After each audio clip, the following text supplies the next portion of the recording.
नमस्कार, इंडिया अपडेटमध्ये आपले स्वागत।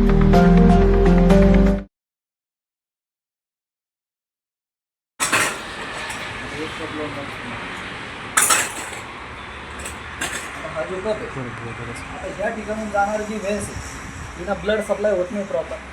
मग आता आपण काय करणार इथं, याची एवढ्या जागी त्रास होऊन तुमचा। आता याला मी त्या दिवशी काय केलं, हे जे आहे आता हे असं केलं। आता ही खालून जाणारा जो स्पेस आहे, जी अडथळा निर्माण व्हायचा, जो स्पेस काय झाला इथं फ्री झाल्यामुळं खाली ब्लड सप्लाय प्रॉपर होऊन गेला। मग इथं जो आजूबाजूचा सप्लाय होत नव्हता तो सुरळीत व्हायला सुरुवात झाली, पूर्ण वळून घेतो डायरेक्ट। सर हे फक्त फॅटमुळे होतं का? नाही, फॅटमुळे नाही होतं। हे आपल्या व्हेन्स असतात, इथून यूपी मेरिडियन जाते, या ठिकाणून यूपी मेरिडियन, बरेचसे मेरिडियन असतात। मेरिडियनचं काम काय, ब्लड जाणं सुरू करणे इकडून तिकडून असलं एकदम स्मूथ जाते। आता हे जे तुम्हाला मी सांगितलं आत्ता, हे काम कसं करतं। आता ही जी व्हेन्स आहे, आता इथून LI4 आहे, हा मनका येतो चौथा पाचवा मनका। आता याला हे आपण इथं स्टिम्युलेशन दिलं, खालून जाणार जो सप्लाय तो जर कमी होत असला तर आपण त्याला आता ही स्टिम्युलेशन देऊन तिला त्या ठिकाणी सप्लाय प्रॉपर करतो।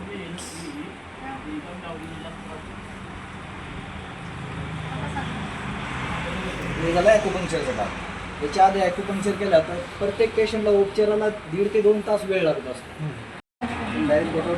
कोणत्या आजाराने तुम्ही त्रस्त होता आणि कशाचा उपचार घेण्यासाठी आले इथं? सर मी डिसेंबर जानेवारीपासून खूप परेशान होतो, माझा कमरेचा त्रास होता।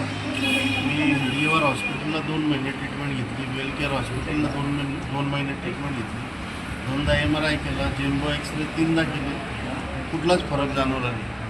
गेल्या हप्त्यामध्ये मी शिंदे सरांचा मला ॲड्रेस मिळाला, शिंदे सरांकडे आलो तर 90% मी ओके झालो। माझ्या ऑलिओपॅथीचे गोळ्या बंद करून टाकले। आता माझा हा सेकंड थेरपी आहे, आजची दुसरी चक्कर आहे। 90% मी जवळपास ओके झालो। मला पहिले वाकायलाही त्रास होता, आता मी वाकू शकतो, चालू शकतो, पळू शकतो। आपण औरंगाबाद मी छत्रपती संभाजी आणि पाचव्या मनका थोडीशी नजदीक। आता हे जे असं केलं तर या ठिकाणची जी मसल्स उडती दिसती बघा तुम्हाला, आता ही त्या ठिकाणी स्टिम्युलेशन करते, म्हणजे इथून जाणार जी याला मेरिडियन आहे तिला ब्लड फ्लो वाढवण्याचं काम करते। एवढंच करते इकडं पण जे आता यांना सर किती थेरपीमध्ये फरक पडू शकतो? आता प्रत्येकाची बॉडी वेगवेगळी असते। काही पेशंट एका दिवसात ठीक होतात, उचलून आणले तरी चालत जातात। काही पेशंट हे उचलून आणले तरी चालत जातात, काही पेशंटला वेळही लागू शकतो। असं असतं, प्रत्येकाची बॉडी वेगळी असते। तुम्ही 10-12 वर्षापासून त्रास होता? मी सगळे ट्रीटमेंट घेतली, बाकीचे सगळे दूर ठिकाणी जाऊन आलो,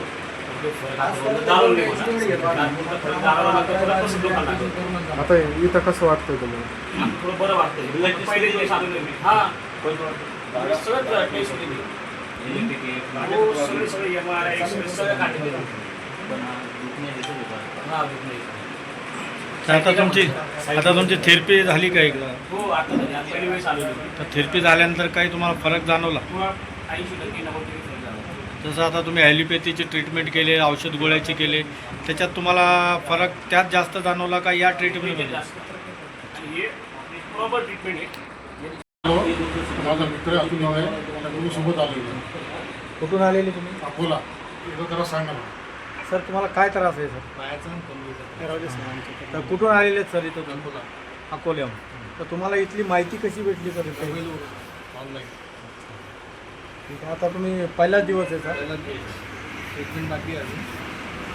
अकोल्यामध्ये खूप. तुमचं नाव काय? रामेश्वर आज इथं ॲक्युपेंक्चर सेंटरला आलेले आहेत तुम्ही, तर कोणाला दाखवण्यासाठी आलेले? कंबरदुखीचा त्रास आहे त्यांना। कुठून आलेले तुम्ही? वेरूळ। तर तुम्हाला इथली माहिती कशी भेटली? मोबाईलवर भेटली। तर तिथं तुमच्या तिकडं भरपूर दवाखाने आहेत, तिथं तुम्ही दाखवलं नाही का? संभाजीनगरमध्ये दाखवलं होतं। हां, किती वर्षापासून त्रास आहे? 2 महिन्यापासून। तर तिकडं काही फरक झाला नाही तुम्हाला? तर आता हे पहिल्यांदाच आले तुम्ही, पहिली वेळ.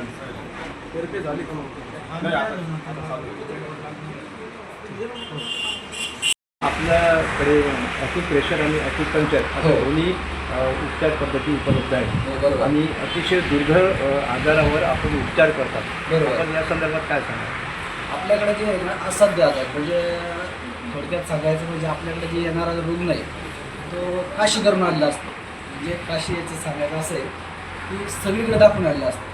एकही पेशंट असं नाही की एक्सरे MRI काही काढून नाही आलेला असतो.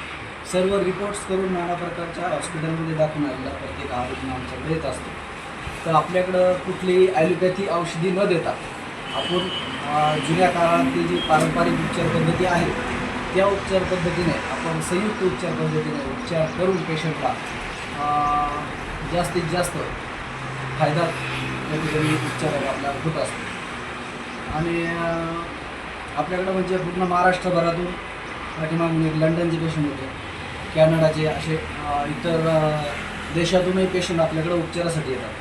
त्यांचे म्हणजे अक्षरशः त्यांचे डॉक्टर त्यांचे मुलं डॉक्टर होते तिकडे. त्यांना कानाचा त्रास होता, कानामध्ये टिनिटस असा आजार आहे तो तिथंच ठीक होतो.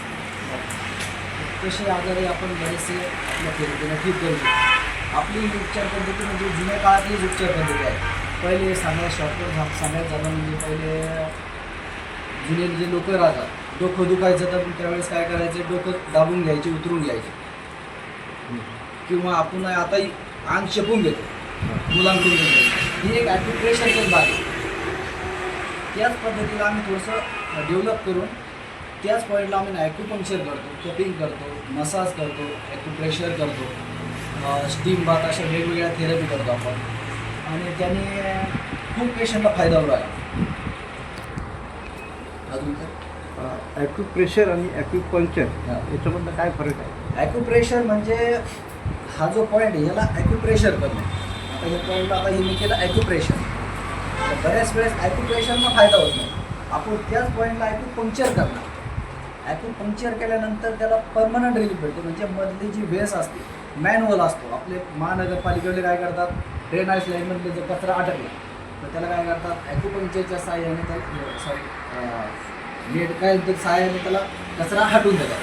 तसं आहे पूर्ण वेन्स असतात. या वेन्सला आपण ॲक्युपंक्चर करून त्याच्यामध्ये तिथं जे ऑब्स्ट्रक्शन राहतं ज्या ठिकाणी ब्लड सप्लाय होत नाही त्या ठिकाणी आपण ॲक्युपंक्चरच्या सहाय्याने तिथं ब्लड सप्लाय प्रॉपर करण्याचं काम करत असतो. आता बरेचसे असे मॅजिक पॉईंट आहे. आता तुम्ही 1 लाख रुपयाची टॅबलेट घ्या. आमचा याच्यामध्ये असा एक पॉईंट आहे. आता हा जो पॉईंट SI3 नावाचा पॉईंट आहे, ह्या पॉईंटला तुम्ही इथं दाबा, इथं चिमटा घ्या, लगेच मान आणून बघा, 0 मिनिटात मान फिरून जाईल. एवढं मॅजिक पॉईंट. दुसरा एक ॲक्युपंक्चर पॉईंट असा आहे, या ठिकाणी तुम्ही इथं दाबा, दाबल्या उलटी स्टॉप होत 0 मिनिटात. बऱ्याच वेळेस टॅबलेटची पॉवर सुरू व्हायला 15 मिनिटं लागतात. आणि दाबल्या एवढं फास्ट रिझल्ट आहे. सांगायचं असंच आहे की जास्तीत जास्त लोकांनी ॲलोपॅथी खाऊन किडनी लिव्हर खराब करण्यापेक्षा या थेरपीकडे जाणं खूप गरजेचं आहे आजकाल. ॲक्युपंक्चरमध्ये किती याचा इलेक्ट्रिक करंट सोडला जातो? त्याच्यामध्ये DC असतं, याच्यामध्ये सेल असतो छोटासा.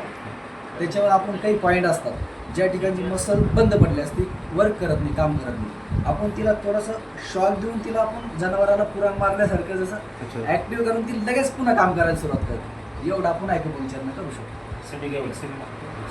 एक्सरेची त्याची गरज पडत नाही, पण आमच्याकडे पूर्ण पेशंट एक्सरे करूनच झालेलं असतं.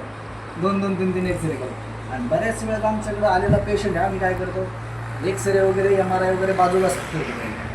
आम्ही त्यांचा आमचे ठराविक पॉईंट आहे. MRIमध्ये जर मानेमध्ये नस दबली काही झाली तर आम्ही काही पॉईंटला आम्ही प्रेस करतो आणि पेशंटला करेक्ट सांगतो की तुमच्या 6व्या आणि 7व्या मणक्यात जी जाणारी जी नर्व आहे ती कॉम्प्रेस झाली, त्या ठिकाणी डिस्बल झाला.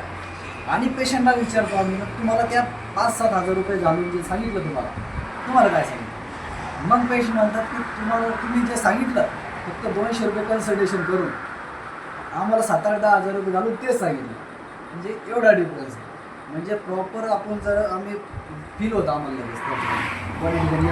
आता हे पेशंट आहे, हे पहिल्या दिवशी आले होते, यांना पहिल्या सेशनमध्ये 80% फरक पडला एकाच दिवसामध्ये. आणि आले त्या दिवशी पूर्ण वागता येत नव्हतं त्यांना. आज ते दुसऱ्या सेशनला आलेले आपल्याला. लंबार व्हरेसिक आणि सर्वायकल हां. असे स्पॉन्डिलायसिसचे हो भरपूर प्रकार प्रश्न आहेत. असतात. हो हे सगळं प्रकार आपण cure करतो. आपण मान पाठ कंबर गुडघे कुठलाही बॉडीचा पेन असलं कमी करू शकतो आपण. आणि हिप जॉईंट नी जॉईंट आहे अँकल जॉईंट आहे किंवा हो हो ते पण कमी करू शकतो. जे पॅरालिसिस म्हणजे या पेशंटचं बोलणं जातं, आपण त्याला टंग ॲक्युपंक्चर करतो. म्हणजे जीभ बाहेर पकडून थोडीशी त्या ठिकाणी ॲक्युपंक्चर करतो. हे जे ॲक्युपंक्चर हे जे एक्सपर्ट डॉक्टर्स करतात. आता याच्यामध्ये आपण मोटर एरियाला स्टिम्युलेशन दिलं. बऱ्याच वेळेस ह्या ठिकाणी जे ॲम्ब्युलेजन जर क्लॉट जर आला डोक्यामध्ये तर ह्या साईडला पॅरालिसिस होतं, किंवा ह्या साईडला क्लॉट जर अटकला तर ह्या साईडला पॅरालिसिस होतं. आम्ही काही ह्या साईडला पॅरालिसिस झाला तर आम्ही ह्या ठिकाणी ॲक्युपंक्चर पॉईंट लावून त्या ठिकाणी त्या ऑब्स्ट्रक्शनला आम्ही कमी करण्याचं काम करतो ॲक्युपंक्चरद्वारे. तर आज घडीला जे लोकांमध्ये पाहिलं जातं की जसं मणक्याचे आजार आहेत, पाठीचे आजार हो. आहेत, त्याचप्रमाणे जे हवा मारण्याचं जे हो, आहे हो. पॅरालिसिस, Paralysis, बरोबर. तर हे आजार फार वाढत आहेत. हो, खूप तर वाढत. यावर लोकांनी काय उपाययोजना केल्या पाहिजेत, काय आज पथ्य पाळायला पाहिजे? कसं आहे, पहिली गोष्ट योगा हे करणं गरजेचं आहे त्याच्यासाठी. आणि ह्या गोष्टी बी पी वाढल्यामुळं, बी पी कशामुळे वाढते, स्ट्रेसमुळं. स्ट्रेस जास्त वाढले की आता समजा आपली ही पाईपलाईन, रक्तवाहिनी ही पाईपलाईन, आपण तिच्यामध्ये जर कधी 3ची पाईपलाईन तिच्या 5ची पाईपलाईन जोडली तर कुठंतरी ती फुटणारच. मग ती ह्या ठिकाणी फुटती, या ठिकाणी फुटती, किंवा हार्ट अटॅक समजा अशा बऱ्याचशा गोष्टी होतात. शहरामध्ये खूप म्हणजे हॉस्पिटल्स आहेत हो. आणि काही ट्रीटमेंट आपल्यासारखे ट्रीटमेंटची हो. केंद्र आहेत. तर ही रुग्णांचा ओढा आपल्याकडे जास्त आहे. आता कसं आहे, प्रत्येक पॅथी आपण कोणत्याच पॅथीला नाव ठेवू शकत नाही. कारण की ॲलोपॅथी जी जरी म्हटलं ती त्यांच्या जागेवर सेफ आहे. कारण की ॲक्सिडेंट काही झाला, समजा फ्रॅक्चर झालं, काही झालं, तर आम्ही त्या ठिकाणी आम्ही काही करू शकत नाही. आम्ही जे करतो हे क्रॉनिक आजार, जे जुनाट आजार असतात त्यांच्यावर आम्ही करतो. आणि आम्ही हे नॅचरल पद्धतीने उपचार करतो, कुठलीही मेडिसिन न देता. आणि आता कसं लोकांना कसं जागरूक भरपूर झालेले लोक आजकाल. कसं आहे, बरेचसे त्यांची मुलं डॉक्टर असूनही ते आमच्याकडे ट्रीटमेंट घेतात. कारण की त्यांना माहिती आहे, आता काल एक कोर्टाचे जज साहेब ट्रीटमेंट करून गेले आपल्याकडे. आता 3 विस्तार अधिकारीची ट्रीटमेंट चालू आहे. आता घाटीचे डॉक्टर डीन आहे, त्यांनी पाठीमागं त्यांचे मावस भाऊ पाठवलं होतं पहिले याच्या आधी जे होते. म्हणजे ही सेफ ट्रीटमेंट आहे. कारण की सगळे आतापर्यंत, कारण की सर्वांना माहिती आहे, आई वडील थोडेसे आतापर्यंत शिकलेले थोडे होते. आता मुलं जरी डॉक्टर झाले पण आई वडिलाला माहीतच आहे की आपल्याला हातपाय दाबूनच बरं वाटायचं पहिले. ही ॲक्युप्रेशरच आहे. ॲक्युप्रेशरला आपण ऐकू. आता पहिले लोक डोकं उतरायचे, आता हे बघा असं दाबायचे, हे करायचे, हे करायचे.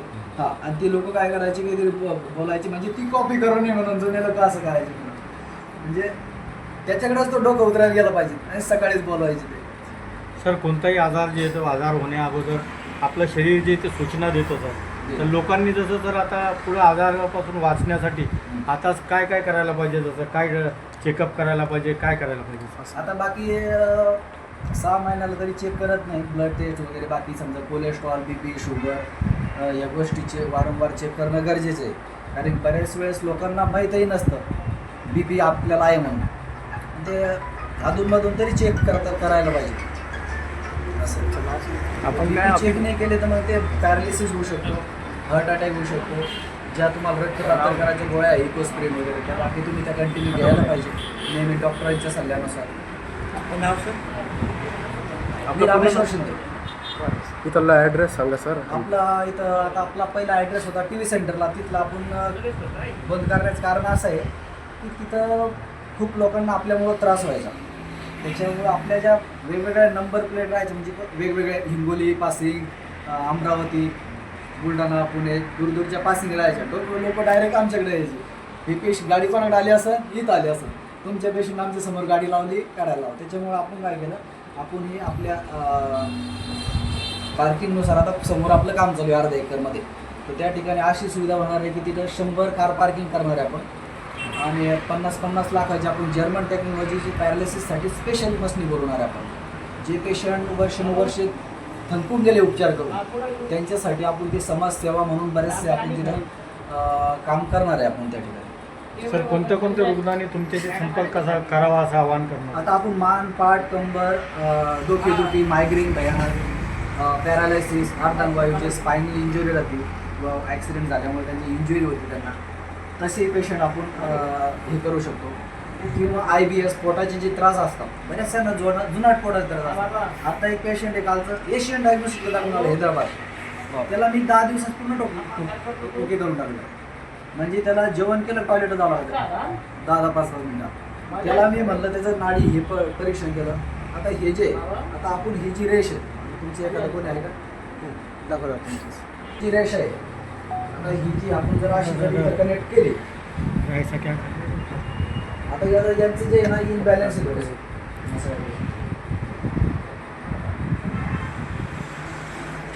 आता ही जी रेष आहे आता ही आपण बरोबर सरळ जोडली या ठिकाणी. आता थोडंसं जर कधी खालीवर असलं तर या पेशंटला आपण सांगू शकतो की तुम्हाला ॲसिडिटी, पोट सापणं म्हणे असे आजार तुम्हाला भविष्यात होऊ शकतात किंवा आहे मुळ्या वगैरे असे आजार याच्यावर आपण डायग्नोज करू शकतो. आहे सारोळपाटा जळगाव रोड छत्रपती संभाजीनगर चौका म्हणून गाव आहे. हरसूळ टी पॉईंटपासून हल्ली 7 ते 8 किलोमीटर अंतरावर आहे. आणि आपला मोबाईल नंबर आहे 9545 148200. या नंबरला तुम्हाला जर अधिक माहिती लागत असेल तर या नंबरला तुम्ही आता सगळ्यांचं रिप्लाय देऊ शकत नाही. हजारो कॉल येतात रोजचे. आता आम्ही त्याच्यावर ऑप्शन आज ठेवले प्रत्येकाने व्हॉट्सअपला हाय जरी पाठवलं त्यांना ते पूर्ण ॲड्रेस वगैरे पाठवतो. त्याच्यामुळे सर्वांनी या नंबर सांगितलं या नंबरला व्हॉट्सअपला हाय असं मेसेज केला की तुम्हाला कसं यायचं काय येतं. बरेचसे ॲटोवाले त्याच्यावर परवा दिवशी त्यांनाही आपण माहिती देत असतो. परवा एका ॲटोवाल्याने टी पॉईंटपासून इथे सोडायचे 1000 रुपये घेतले. तसंही आपण आपला व्हिडिओमध्ये सांगितलं लोकांना की हरसूळ टी पॉईंटपासून 30-40 रुपये देऊन सिटी बसनं येऊ शकता. कारण की लोकांनाही खर्चात गेले नाही पाहिजे. कारण की बरेचसे दूरचे लोक राहतात त्यांच्यासाठी सोयीस्कर झालं पाहिजे. रेल्वे स्टेशनपासून 40-50 रुपये लागतात सिटी बसनं. 6-7 वाजेपासून लोक येऊन बसतात. आपला टायमिंग किती ते किती? सकाळी 10 ते या ठिकाणी आपण 5 पर्यंत सुरू केलं. पहिले 10 ते 2च होतं. पण पेशंटचा फ्लो एवढा वाढला की पेशंट करायलाच वेळच पुरत नाही. दिवसभर बिझी राहतो आणि आपण मोस्टली स्वतः उपचार करतो. पेशंट कमी झाले तरी चालतात. त्याच्यामुळे रिझल्ट खूप ठिकाणी खूप जास्त येतात आपल्याला. पेशंटला इथे येण्यापूर्वी काही नोंदणी वगैरे करतो गरज नाही. आपण कसं ऑनलाईन नोंदणी पहिले करायचो.